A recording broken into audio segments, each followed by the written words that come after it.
Good morning everybody. उपयुक्त आणि उपद्रवी सूक्ष्मजीव हा पाठ आपण पाहत आहोत.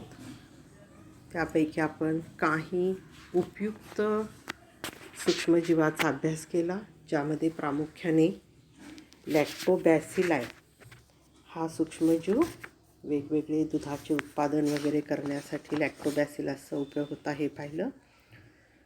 त्यानंतर दुसरा महत्त्वाचा सूक्ष्मजीव पाहिला रायझोबियम. अझोटोबॅक्टर हे मुख्यतः काय करतात? नायट्रोजनचं स्थिरीकरण करतात, म्हणजे रैनवीय नायट्रोजनच्या संयुगात रूपांतर करणे. कारण आपण पाहिलं की नायट्रोजन हा जो रेणुरूपात असतो, हवेमध्ये प्रचंड प्रमाणात 78% प्रमाणात नायट्रोजन असूनही वनस्पतीला तो रेणूच्या रूपात घेत येत नसल्यामुळं तो वापरता येत नाही, म्हणून त्याचं संयोगामध्ये रूपांतर करणं आवश्यक असतं, ज्याला आपण नायट्रोजनचे स्थिरीकरण म्हणतो. तर हे नायट्रोजनचं स्थिरीकरण करून आणण्याचं कार्य हे रायझोबियम जीवाणू करत असतात. त्यालाच आपण सहजीवी जीवाणू म्हणतो.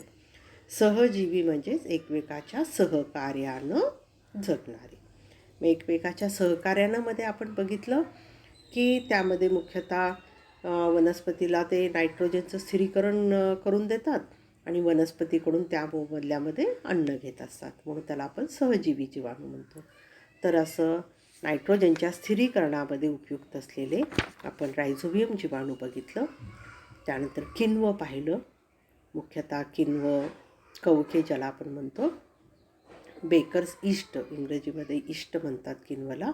ईस्ट हा शब्द ऐकला असेल. कुठलंही बेकरी उत्पादन असेल, बेकरी म्हणलं की त्याच्यामध्ये ईस्ट हे वापरलं जातंच, किण्व वापरलं जातंच. कारण बेकरीचे पदार्थ जे असतात, तुम्ही ऐकलं असेल की मैद्यापासून तयार केलेले असतात आणि ते सगळे वजनाने हलके आणि सच्छिद्र असतात. तर हे तिथं किण्वनाची प्रक्रिया घडून आणली जाते. किण्वन म्हणजेच विनॉक्सी श्वसन, ऑक्सिजनचा सहभाग नसलेलं श्वसन. तर विनॉक्सी श्वसनाची प्रक्रिया घडून आणण्यासाठी तिथं बेकर्स ईस्ट या किण्वनाचा तिथं वापर केला जातो. तर हे आपण पाहिलं. त्यानंतर आपल्याला पाहायचं आहे सूक्ष्मजीवाचा अतिशय महत्त्वाच्या क्षेत्रातील उपयोग, ज्याला आपण प्रतिजैवके म्हणतो. प्रतिजैवके किंवा इंग्रजीमध्ये त्याला अँटीबॉडीज म्हणतात.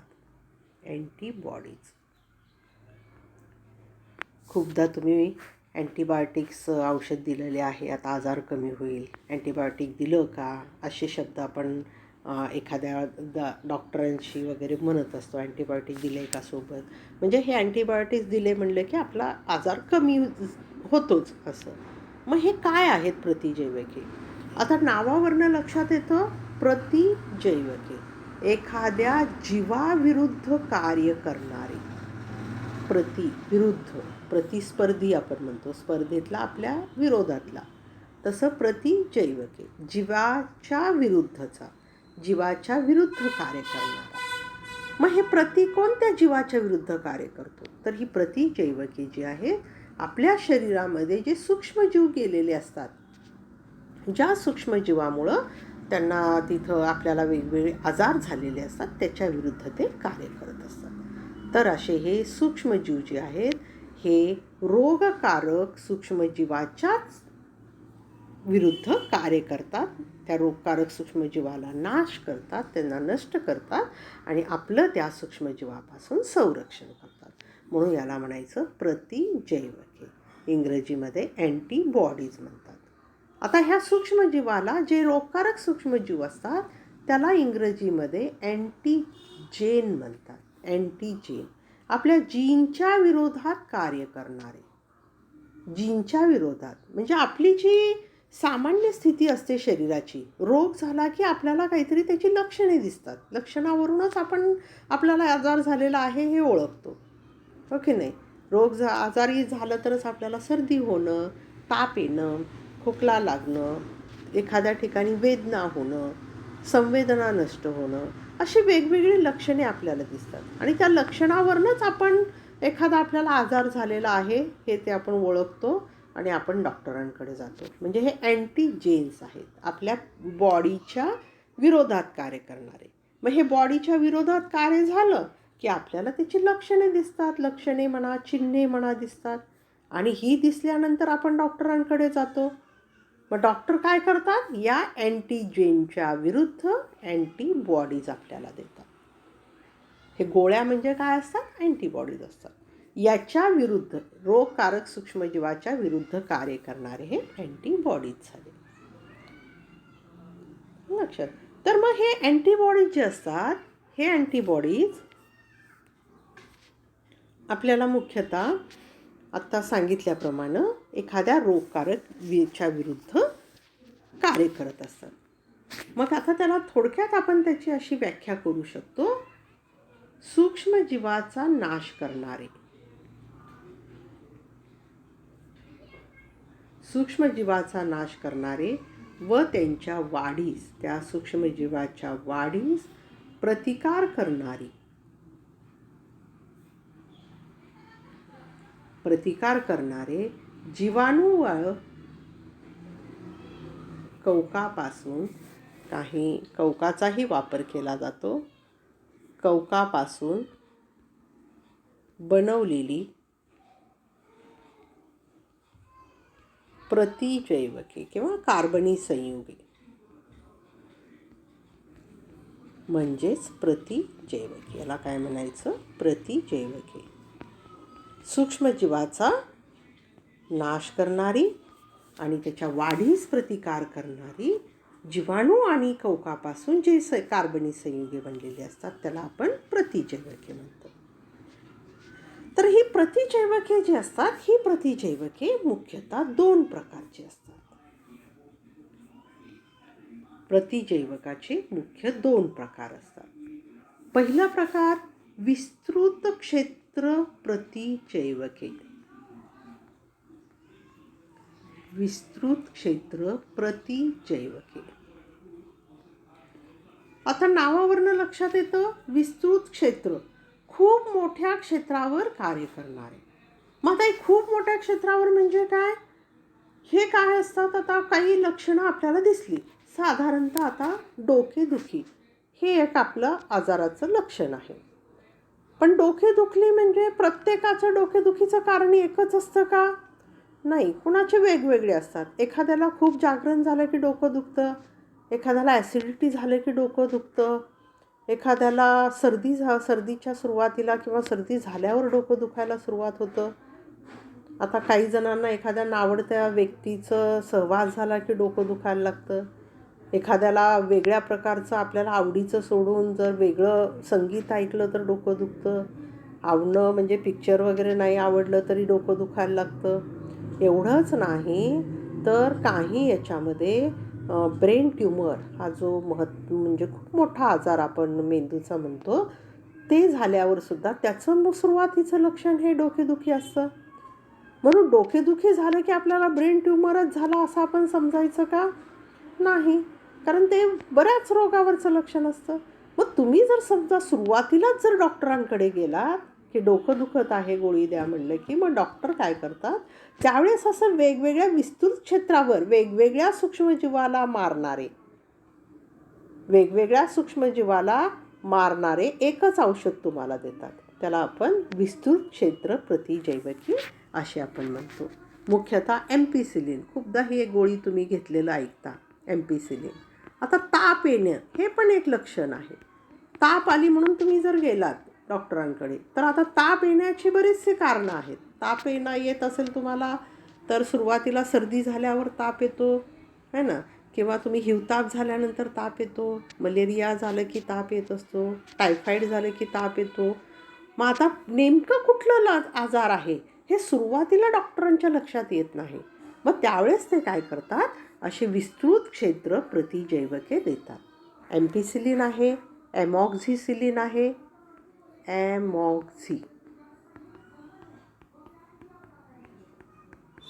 एमॉक्झिसिलिन आहे, टेट्रासाइक्लिन ही काही विस्तृत क्षेत्रावर कार्य करणारे औषध आहेत.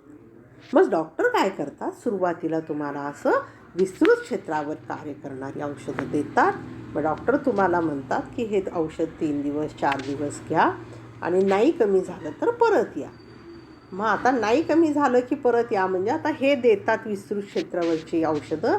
त्याच्यानं जर आपला आजार कमी नाही झाला की मग डॉक्टर काय करतात, तुम्हाला सोनोग्राफी करायला लावतात किंवा तुम्हाला एक्सरे काढायला लावतात, रक्तलघवी तपासायला लावतात.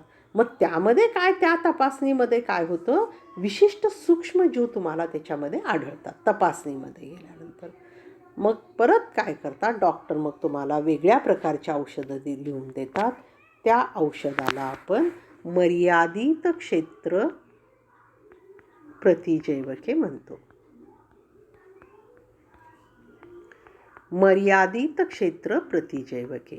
मग ही मर्यादित क्षेत्र प्रतिजैवके जी असतात, ही प्रतिजैवके सूक्ष्मजीव कोणता आहे हे आधी ओळखतात आणि त्या विशिष्ट सूक्ष्मजीवाविरुद्धच ते तुम्हाला औषधं देत असतात, विशिष्ट सूक्ष्मजीवाविरुद्ध. मग ते त्याच सूक्ष्मजीवाला मारायचं कार्य करतात, म्हणून त्याला म्हणायचं मर्यादित क्षेत्र प्रतिजैवके. मग ही कोणती आहेत मर्यादित प्रतिजैवके? ती आहेत पेनिसिलिन, जेंटामायसिन,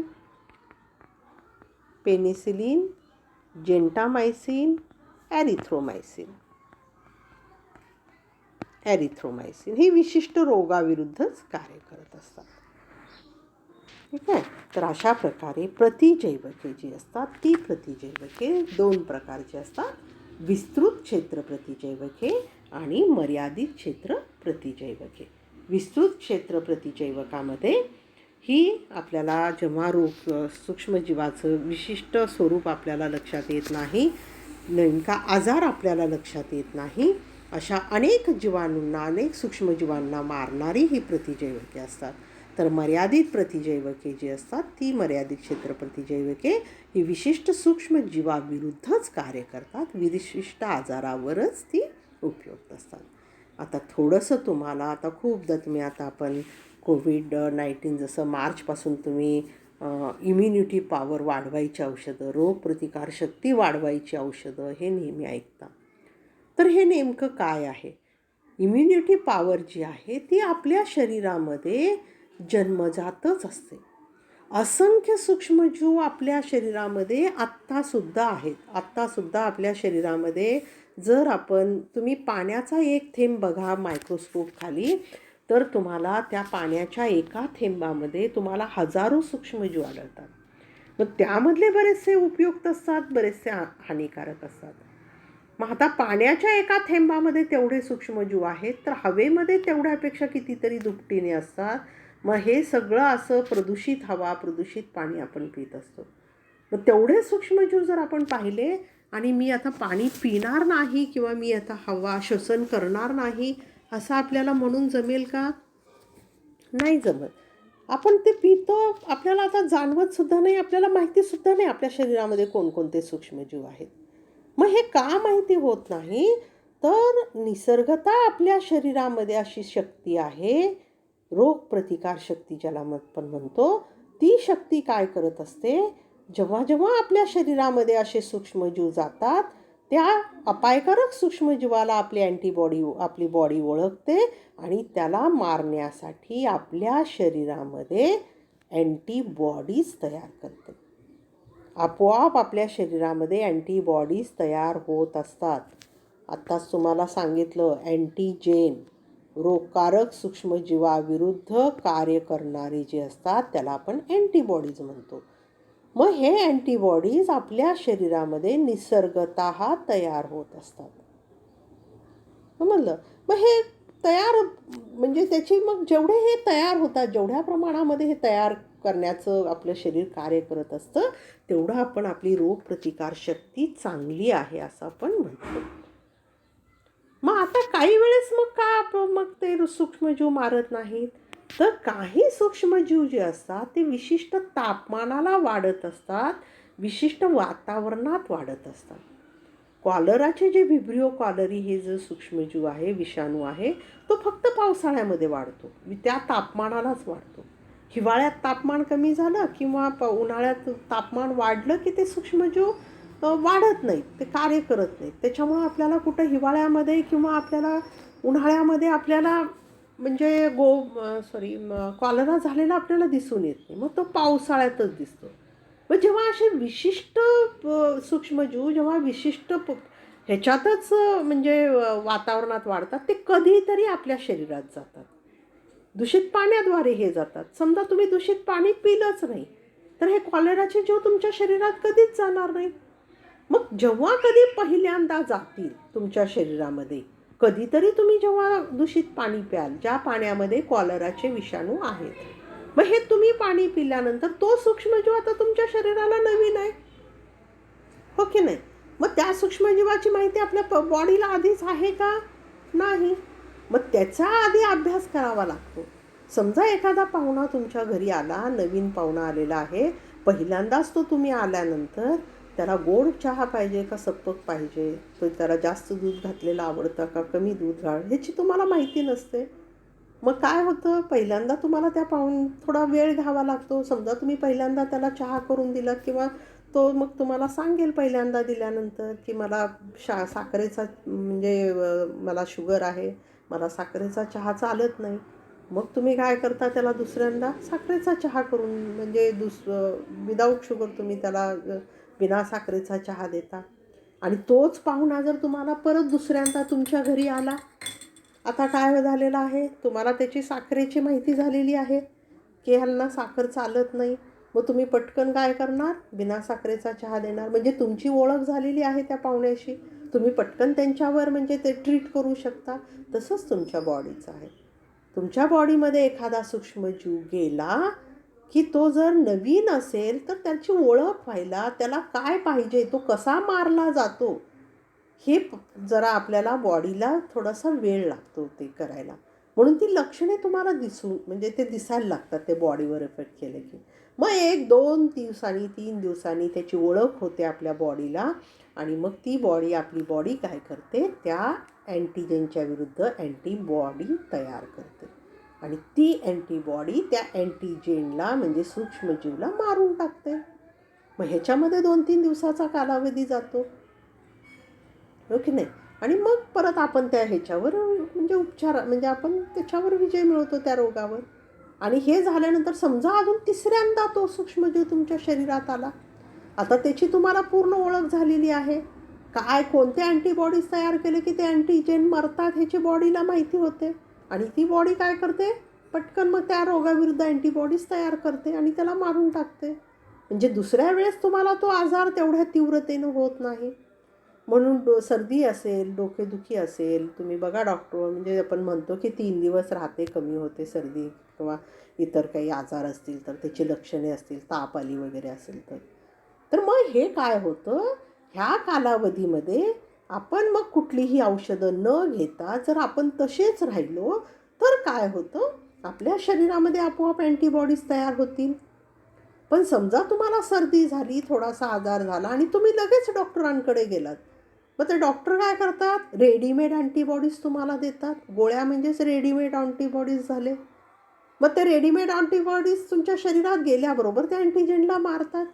पण त्यामुळं काय होतं, तुम्ही असं सारखं सारखंच जर बाजारातली दवाखान्यात जाऊन जर अँटीबॉडीज जर घ्यायला लागलात, तर तुमच्या शरीरामध्ये ती क्षमता राहील का अँटीबॉडीज तयार करण्याची? राहणार नाही. ते तुमचं शरीर आईतखाऊ बनतं. थोडासा आजार झायला लागले की मग तो अँटीबॉडीज तयार करण्याच्या भानगडीत जात नाही. त्याला माहिती असतं तुम्ही लगेच बाजारातले अँटीबॉडीज म्हणजे दुसरे रेडीमेड अँटीबॉडीज घेणार. म्हणून तुमची बॉडी ते अँटीबॉडीज तयार करण्याचं कष्ट करणार नाही. मग ते न केल्यामुळं काय होतं, हळूहळू तुमची रोगप्रतिकारशक्ती कमी व्हायला लागते. मग हे इम्युनिटी पॉवर वाढवा, रोगप्रतिकारशक्ती वाढवा, हे जे वारंवार सांगितलं जातं ते याच्यासाठी की तुमच्या शरीराने आपोआप आपले तसे अँटीबॉडीज तयार करण्याची सवय लावून घेतली पाहिजे. म्हणून जर छोटे छोटे आजार असतील, साधं सर्दी असेल, ताप असेल, डोकेदुखी असेल किंवा इतर काही वेदना असतील, काही पाठ दुखायला आहे, कंबर दुखायली आहे, असे काही जे छोटे छोटे त्रास असतील तर त्या त्रासांसाठी वारंवार दवाखान्यात जायचं नाही. रेडीमेड अँटीबॉडीज गोळ वगैरे घ्यायचं नाही. तुमच्या शरीरामध्येच अशी क्षमता रोगप्रतिकार क्षमता तुमची वाढवण्याचा प्रयत्न करायचा आहे. जास्तच त्रास होत असला 1-2 दिवस वाट पाहायचं. जर खूपच जर त्रास होत असेल तर मात्र त्यावेळेस आपण डॉक्टरांचा सल्ला घ्यायचा आणि त्यावेळेस तेवढं उपचार घ्यायचं. पण नंतर मात्र आपण ते आजारी पडणार नाहीत याच्यासाठीच प्रयत्न करायचा. याच्यासाठी आपली रोगप्रतिकारशक्ती वाढवण्यासाठी आपण प्रयत्न केले पाहिजे. आणि ही रोगप्रतिकारशक्ती आपल्या शरीरामध्ये आधीच असते, पण काही प्रमाणामध्ये निश्चितच आपण ती रोगप्रतिकारशक्ती आपली वाढवू शकतो. आपलं आहार असेल, आहार जर आपण संतुलित ठेवला, व्यायाम नियमितपणे केला आणि शारीरिक जर आपण म्हणजे कष्ट घेतले, शारीरिक श्रम केलं तर मात्र निश्चितच तुमची रोगप्रतिकारशक्ती ही वाढवता येते. म्हणून असं साध्या आजारावर लगेच त्याच्यावर औषधं न घेता आपली रोगप्रतिकारशक्ती वाढवण्याचा प्रयत्न करायचा आहे. तर कोविडच्या या आपण ह्याच्यामध्ये बघू आपण की आपल्याला आता रोगप्रतिकारशक्ती वाढवून या आजारावर लवकर मात करायची आहे आणि त्याच्यावर विजय मिळवायचा आहे. आणि त्यासाठी मात्र सगळ्यांना आधी घरीच राहून सुरक्षित राहायचं आहे. घरीच राहा, सुरक्षित राहा. Have a good day.